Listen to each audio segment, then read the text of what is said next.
Evil human experiments.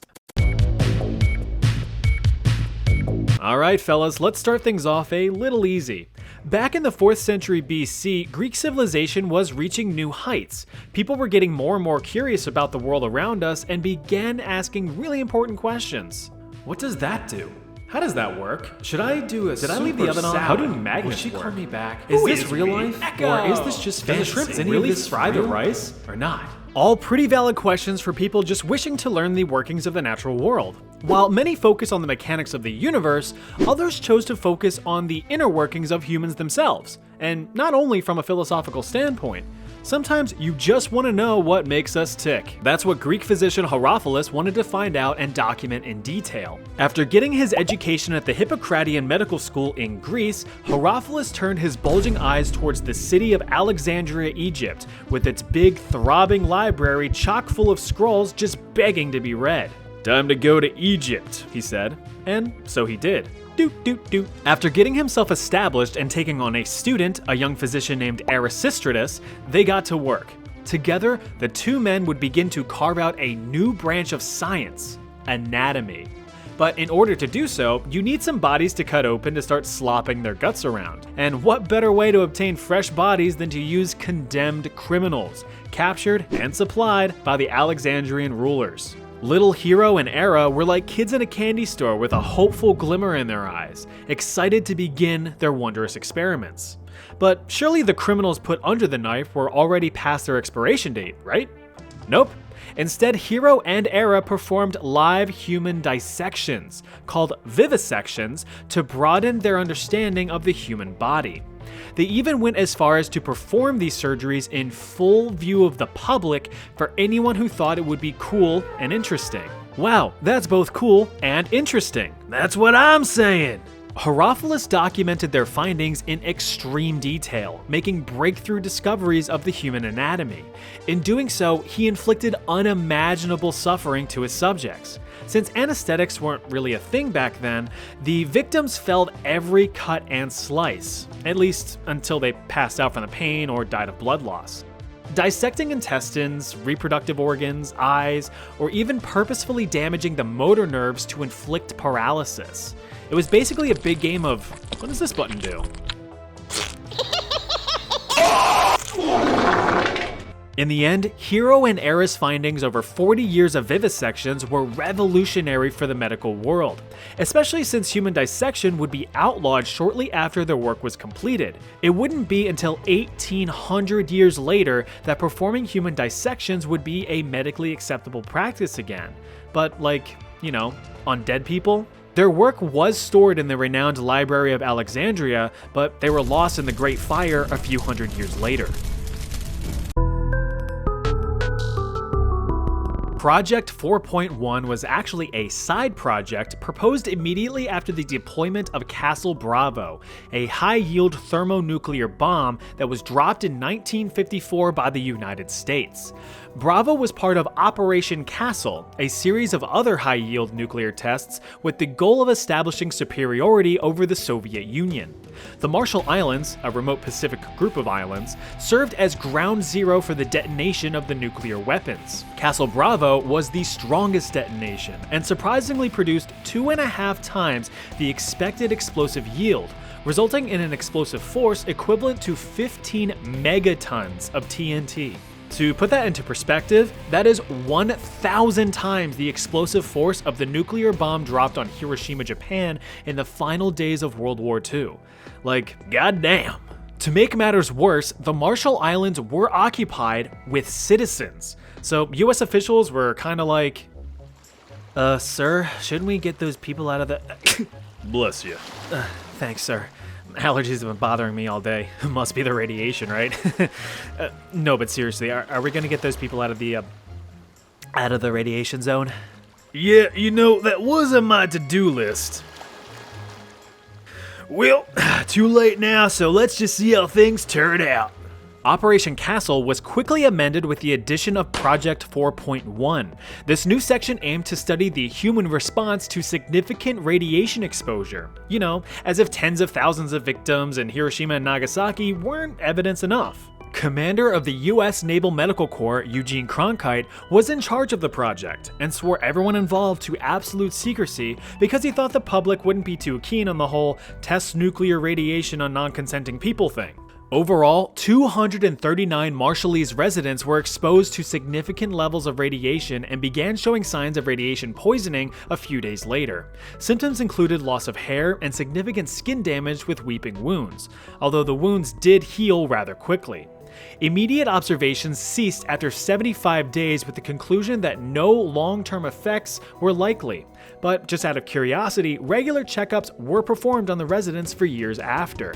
Women saw increases in miscarriages and stillbirths, and newborns that survived experienced developmental difficulties, impaired growth, and a disproportionate development of thyroid cancer. In addition, about 1/3 of those exposed had developed significant tumors by 1974, 20 years after Operation Castle commenced. In the following years, Marshallese representatives spoke out against the United States, with accusations that the scope of the experiment was premeditated and intentional, to which the US officials responded, "Nuh-uh." During the early years of the Soviet Union, it wouldn't be uncommon for political opponents to quickly fall ill with a strong case of the death at the hands of poison. In fact, it was quite an effective and discreet way to silence any and all opposition without causing too much of a stir. Well, besides the public reacting to mysterious deaths. And that is why we must rise up against... Oh, look at that. They got another one. So how were the Soviets so good at developing successful poisons? Well, you've got to run preliminary trials on living subjects, of course. So in 1921, a year before the Soviet Union officially formed, the Kamera was established. This was the Soviet Secret Service's poison laboratory. Here, new deadly poisons were developed and tested on human subjects. Those tested were prisoners from the gulags, various labor camps built around the country for anyone who even had a fleeting thought that wasn't approved by the Soviet Union. Carry on. The ultimate goal of the Kamera was to devise a poison that was not only lethal, but undetectable. It would be colorless, tasteless, odorless, and untraceable in an autopsy. Prisoners would be unknowingly administered various test poisons, which were disguised as medication. For me, if it isn't an orange Flintstone vitamin, I don't trust it. The various poisons tested included ricin, which causes severe internal distress and suffering, cyanide, which can cause violent seizures and heart attacks, and curare, a potent muscle relaxant that makes you painfully choke to death. In the end, the tests were pretty successful. For the Soviet Union, not for the prisoners. Research led to innovative ways to discreetly dispatch a target, from deploying a cyanide mist to making an assassination look like a heart attack. But the blue ribbon winner was the concoction known as C2, carbolamine choline chloride, which was basically liquid depression. Exposure to this sucker sparked a very curious reaction. Instead of a violent telltale "I've been poisoned" type death, the victim would simply become weak with a rapid decline in health, all while maintaining a calm and silent demeanor. Death occurred within 15 minutes. Since the dissolution of the Soviet Union in 1991, Russian officials have claimed that the Kamera has been disestablished and abandoned. Yeah, sure. Now, you may have heard about the Tuskegee Syphilis study, which was an unethical medical study funded by the United States Public Health Service in 1932, which involved the study of nearly 400 African American men who had naturally contracted syphilis. The goal was to observe the effects of the disease when left untreated in African American males. Even though penicillin, an antibiotic cure for syphilis, eventually became widely available to the public, the afflicted men were intentionally never cured. Fucked up, right? Well, the US decided to outdo themselves with the Guatemalan syphilis experiment. In 1946 to 1948, more than 5,500 Guatemalan natives, including children, were involved in the experiment against their will, with the Guatemalan government granting access to the unwilling patients in hospitals, mental institutions, and even orphanages. Around 1,300 relatively healthy individuals ages 10 to 72 were intentionally infected with syphilis and even gonorrhea. Transmission was either done by direct bacterial contact into wounds or by sexual transmission with infected native sex workers, which were funded by the US government, by the way. The latter of which proved to be a very effective method of infection. The guy in charge of these experiments was Dr. John C. Cutler, but you can call him Dr. Dickass. He often failed to keep accurate medical records of his experiments and instead would only provide anecdotal evidence in his findings, probably because he knew what he was doing was unethical, which very much sounds like something only a dickass would do. But all joking aside, the experiments conducted on these people were gruesome. Perhaps one of the most notable documented examples of what these people experienced was about a female patient named Berta. The following is an excerpt from that document. Berta was a female patient in the psychiatric hospital. In February 1948, Berta was injected in her left arm with syphilis. A month later, she developed scabies. Several weeks later, Dr. Cutler noted that she had also developed red bumps where he had injected her arm, lesions on her arms and legs, and her skin was beginning to waste away from her body. Berta was not treated for syphilis until 3 months after her injection. Soon after, on August 23rd, Dr. Cutler wrote that Berta appeared as if she was going to die, but he did not specify why. That same day, he put gonorrheal pus from another male subject into both of Berta's eyes, as well as her private areas. He also reinfected her with syphilis. Several days later, Berta's eyes were filled with pus from the gonorrhea, and she was bleeding from her private area. 3 days later, on August 27th, Berta died. Told you he was a dick-ass. The overall goal of the study was to determine the effectiveness of penicillin in preventing the STDs. Dr. Cutler had allegedly finalized his reports in 1955, but no evidence was ever found proving that the reports were submitted for peer review or even published. So, out of all of that suffering, nothing of medical value was produced. Though I will say, in some glimmer of fairness, a treatment program was established by the United States and made available to the affected Guatemalan population, but only half were reported to actually have received treatments with a questionable quality of care. United States President Barack Obama formally apologized to the Guatemalan government in 2010, 62 years after the study was performed. Yeah, that last one was quite the doozy, huh? Well, buckle up because it's about to get way worse.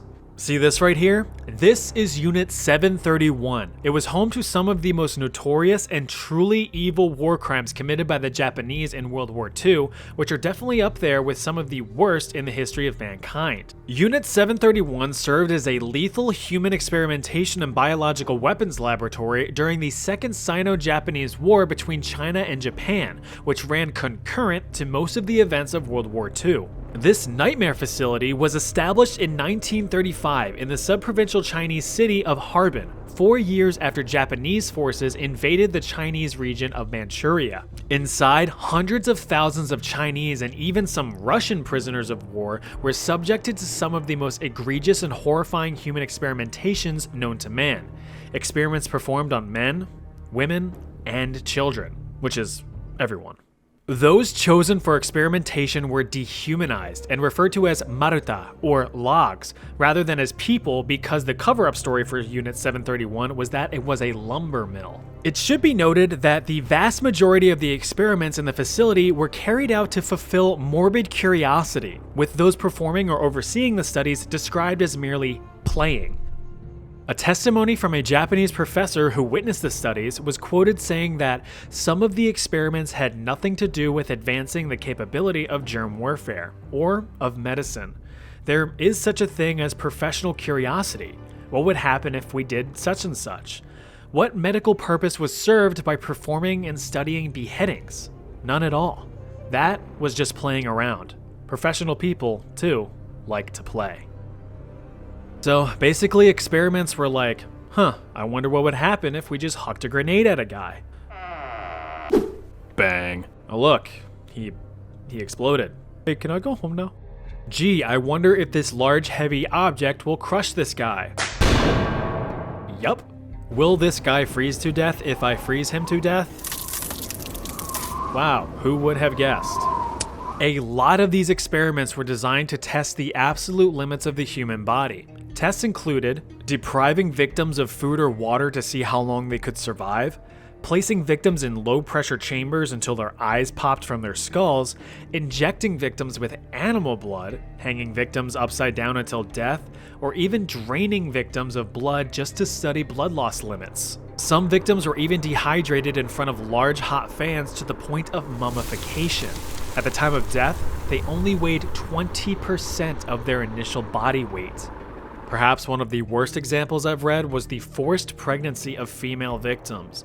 The mothers were injected with various diseases and drugs just to see how they affected the unborn child, sometimes performing a vivisection, cutting the fetus out of the mother for examination. There's honestly so many more gruesome experiments that I just can't get into here, so if you are curious, I would encourage you to look them up. But it's like legit really bad, so you've been warned. By the end of the war, as Soviet forces were closing in, Japanese officials had all remaining prisoners executed and the entirety of Unit 731 hastily demolished to destroy any remaining evidence of the program's existence.